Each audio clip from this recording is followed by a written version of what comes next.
Hi, welcome to Early Access Control, Alpha, Beta, and Abandoned. I just wanted to take a couple minutes here and tell you kind of what my channel's all about and my website, and kind of give you the rundown of my idea behind Early Access Control.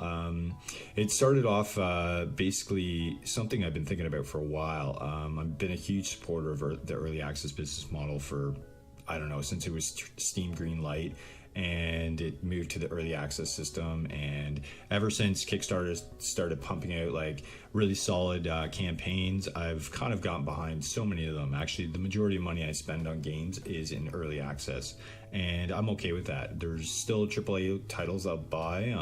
There's still releases from indies that I'll buy that are fully finished and fledged out, but I really love to see the development team at work. I know a little bit about game development, having done a few things myself, and so I really understand the work and the challenges that dev teams face.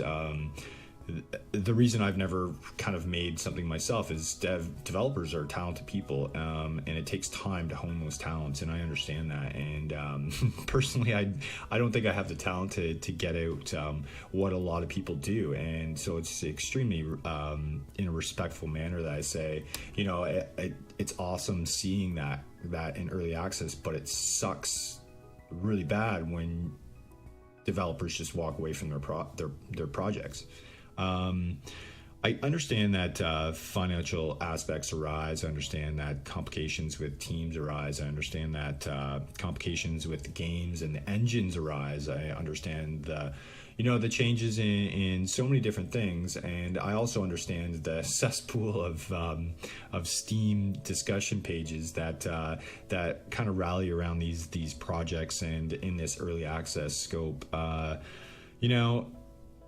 I think it's one of those things that I think most devs know, like when they're posting a project out in early access for purchase, that they're going to be fighting an uphill battle. And I'm an extremely sensible person when it comes to Steam early access. I'm not one that's gonna instantly flame when there's the slightest delay in a game for whatever reason. I don't get mad at wipes. I don't get mad at missing content. I don't get mad for any of those things.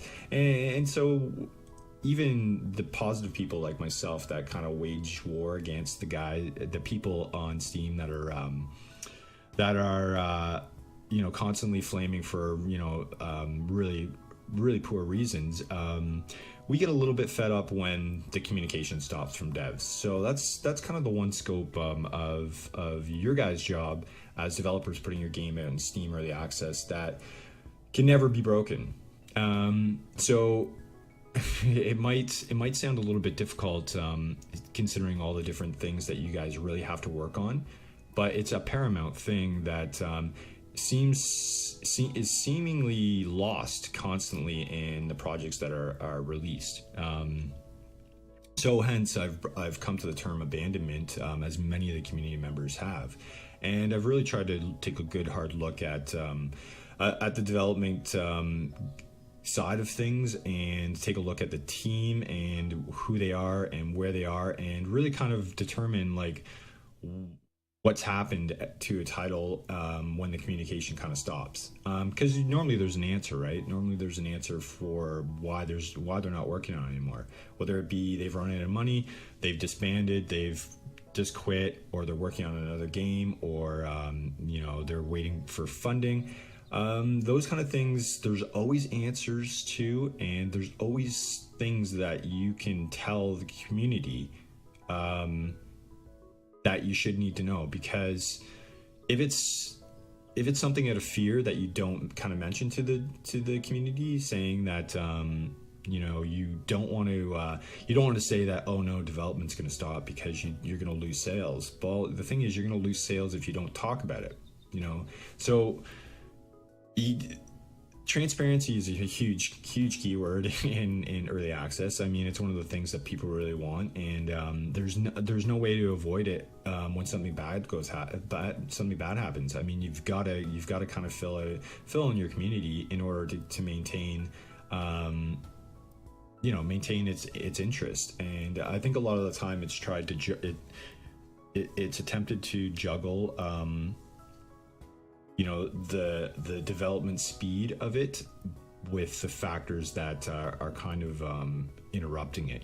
So you lose a team member, but you're still trying to hit a deadline, and you don't want to say that a team member left or quit or got fired because you still want to hit that deadline. So you're really trying to juggle the two and not upset the community. Unfortunately, when that happens and a duration of time is exceeded, and on my website I think I'm giving it like 90 days. Once 90 days and zero communication happens, I'm going to classify it as abandoned. And whether or not that's fair to you, I'd love to hear it. I'd love to engage with more devs that can kind of explain to me the sensibility or the feelings behind what occurs on your guys' side. Because remember, I know how hard you guys work. I know what goes into a game, and I get it. And I just want to really be sensible about my approach here as I try to really classify many of these as abandoned. And there's so many that we got to go through. We literally got to audit all of early access in order to really steer to thin the amount of games that are out there. And if we can thin them, and really give a hard delineated approach to what is abandoned, maybe Steam can kind of pull some of them. I mean, it's a long stretch, but there's plenty of people out there that are still making money, hopefully not much, by a game that they've abandoned. And I don't think that's extremely fair, because remember, keep in mind, those games that are abandoned that are earning sales are taking away money that can go to actual sales of games that are being worked on. And so, keeping in mind, that's what the majority of the sensible community wants. We want to spend our money on games that are being developed. We want to see that development come to fruition.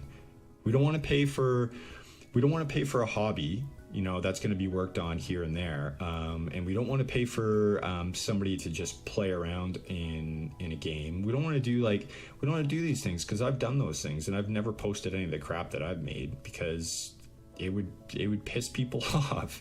And so, understanding that, that's my standpoint on giving some categorization to abandonment on Steam Early Access.